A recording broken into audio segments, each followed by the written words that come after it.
I'm going to give you my presentation on my Education 150 Parents and Family Partnerships class on my 1-year involvement plan that I made for my classroom.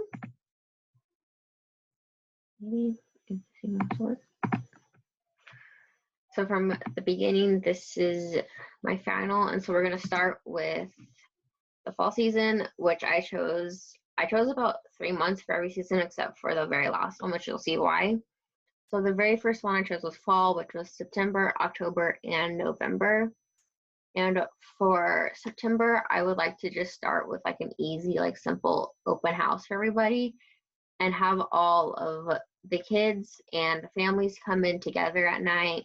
And I would have like questionnaires for the families to write about like their cultures, and I'd like to learn about their religion and what they do and don't celebrate at home, and just any of their questions they have for me, their concerns, what they want to know about me personally, or me as their teacher, and like what kind of like how I want to teach their kids, and just learn, and then have some like fun activities for them, for the kids as they like meet me for the first time.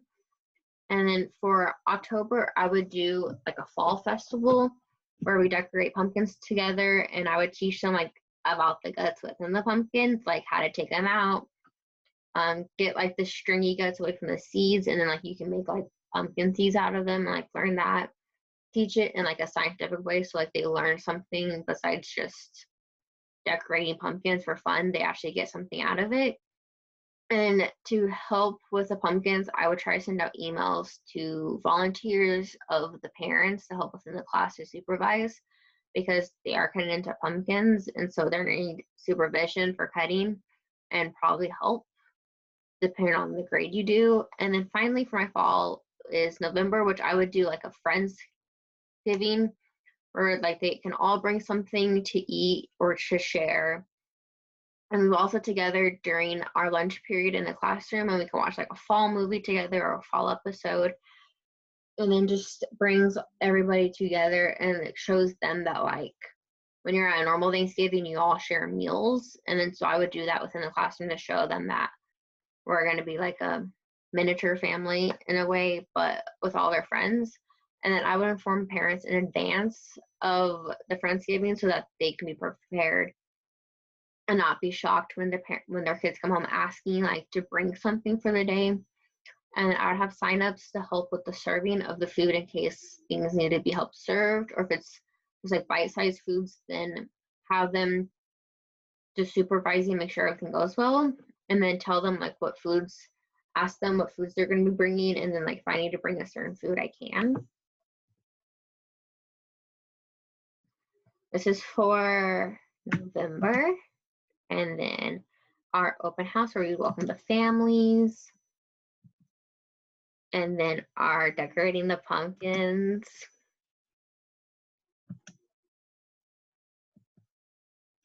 Okay, next we have winter, which will be December, January, and February.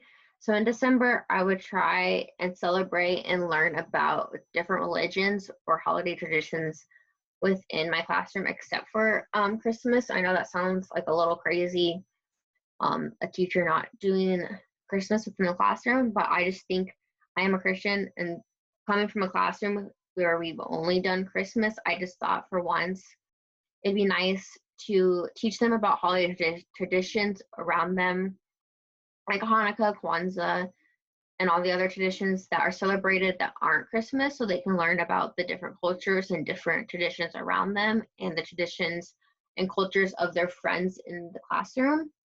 And I would use the questionnaires that I brought to the parents in our open house to my advantage, and just to see when I ask them what religions they are, they can tell me what they do and don't celebrate during the holidays.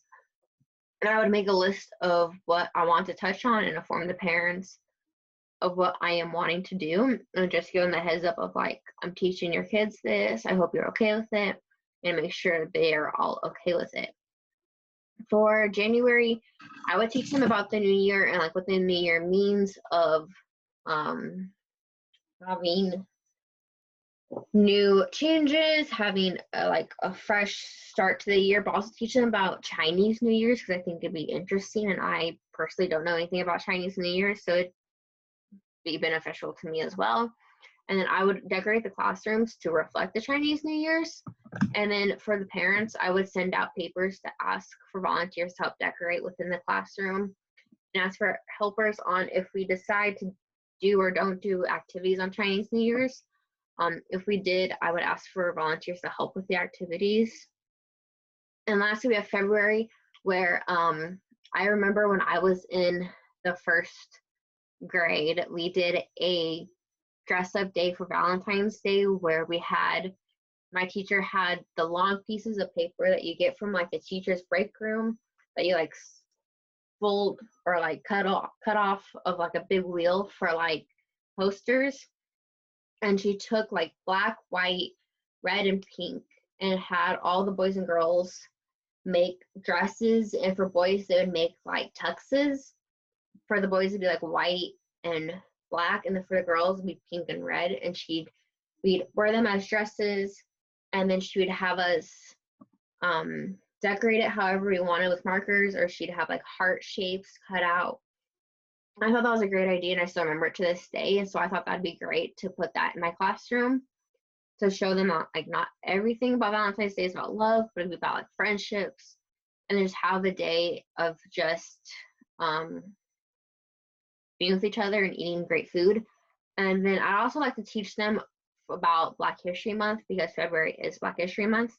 And just talk about the diversity within our classroom and what this month means for different people, what it means for whites, blacks, everybody in the world. And then I would ask for volunteers of the parents to help when we make the outfits, as well as helping at the party. And then like if they would love to come, I would love to have them to show look at their kids, and like they can show like what we're doing within the classroom. So these are the top right one is like a Valentine's one of like what I have in mind, except for like with the costumes or with the dresses they make. And then bottom left is Kwanzaa that we would hopefully show them. And then there's Hanukkah. There is the Chinese New Year's dragon that we would like to decorate my classroom with.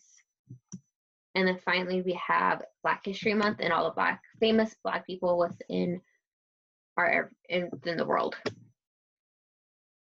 Next up, we have the springtime, which I would start with March, which we would celebrate obviously like St. Patrick's Day, where I would like to decorate cookies, and I would decorate the classroom with all of the kids, and I would bring like shamrocks or like hats or whatever we want, and bring like different green colors, gold, black, and just decorate the cookies together and just have a relaxing day of St. Patrick's. And then along with Black History Month, I would like to celebrate in March Women's History Month and the meaning of it and what it means for women and the history behind it, but not make it too boring for kids, but since they're younger. And then for help within the classroom, I would send out a letter asking the families to come in and help us decorate cookies in the classroom together and just make an environment of everyone being together. In April, since I didn't teach about Christmas in December, I would love to teach them about Easter in April and just like what Easter stands for and what it means, and then just like the initial beginning of spring for people. And then I would like them to decorate eggs together. I would probably bring hard-boiled eggs, and then just have them decorate them. Then we can have games together that involves the eggs so they can have fun with them, like an egg tossing game or like a spoon game where like they have the egg on the spoon and they like try to make it from one area to another without dropping it. And then just throw like maybe like a small spring party to celebrate spring coming. And for the families, I would email them about the games we should play and try and get their info on them so I can have kind of the listening to the families and what they think would be great for Easter and springtime and what games they would love and take them into consideration while I'm planning. And then ask them if they would consider bringing food for our party and what they would bring, invite them to the party itself. And then if they do or don't bring, depend on what they do and don't bring, I would bring stuff as well. And then lastly, for spring, we have May, which I would like to celebrate Cinco de Mayo at the beginning of the month, which would be I would ask parents of Mexican descent to come into our classroom, and they would talk about what this day means to them and have them throw a Cinco de Mayo party together on the day during school. And then I would also like to do like a family week, which again we did in my first grade classroom. This one, along with my February one, is the two I remember the most from first grade, which is where I would ask the students to make a poster of their family and like their mom, their dad, brother, sister. If they don't have a mom and dad, like their guardians, anybody they want within their family, and have posters, have things that represent them on a poster paper.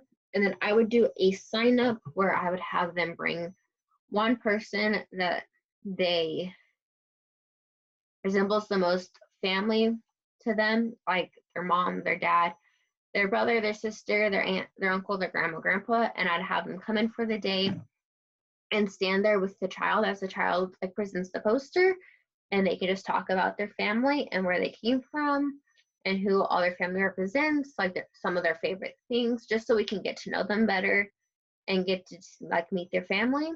And then the day that their family member is in, I would let them eat lunch together for the day, just for fun. And then for the Cinco de Mayo party at the beginning of the month, I would have everyone bring a meal from their culture to share at the party.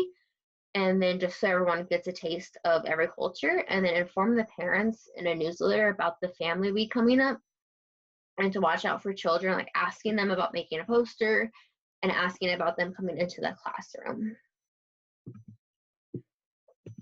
First, we have our Women's History Month, which I would talk about in March. And then our Easter eggs that we would dye and play games with. Some activities that they could play at the spring party if we would like to. Cinco de Mayo and what like some of the females wear during it. And then finally, decorating cookies. These are winter cookies, but I couldn't really find St. Patrick's Day cookies. And finally, we have summer, which for me, as a teacher, most school years end in June. So I would end here and stop my involvement plan. And so for the last month of June, I would have kind of like a play day where we just hang out.